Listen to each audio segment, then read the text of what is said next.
Je suis docteur Corinne Gozlan et je dirige Ligne de Vie qui développe des démarches de santé proactive. Je m'explique.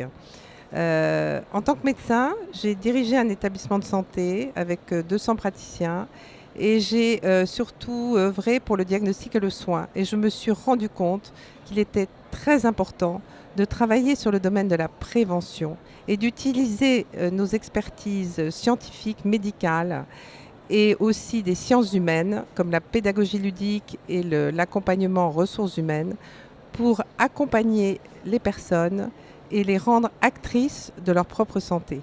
Pour cela, nous délivrons du conseil et nous accompagnons les entreprises qui veulent faire des plans santé. Nous délivrons des formations, nous concevons des pédagogies ludiques comme Mille et une bûches, Regain, la marche ludique en musique. Et nous faisons aussi un club de partenaires, Ligne de Vie, autour de démarches très intéressantes pour, encore une fois, développer la santé proactive qui est le cœur de notre projet. Alors, ma vision de la Silver Economy aujourd'hui est de plus en plus large. On le voit rien que par l'importance d'un tel salon aujourd'hui. En fait, il va des startups jusqu'aux grosses sociétés qui se sont mises en place.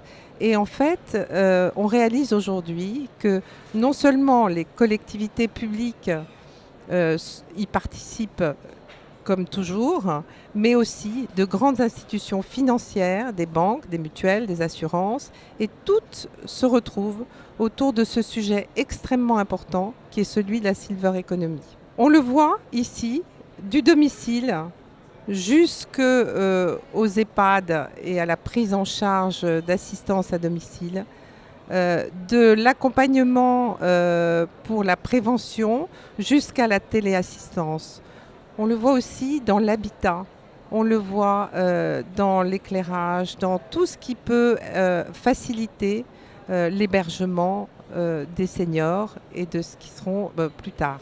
Donc, elles sont immenses et je pense que le salon y contribue beaucoup.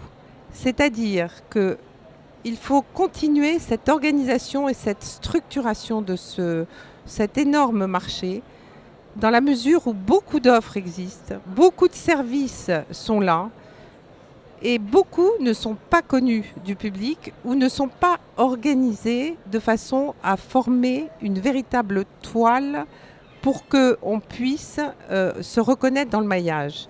Et je pense qu'il y a des filières qui existent déjà mais qui seront à développer et un éclairage à donner de plus en plus visible pour le grand public et pour les acteurs entre eux. Et merci au salon car ça y contribue beaucoup.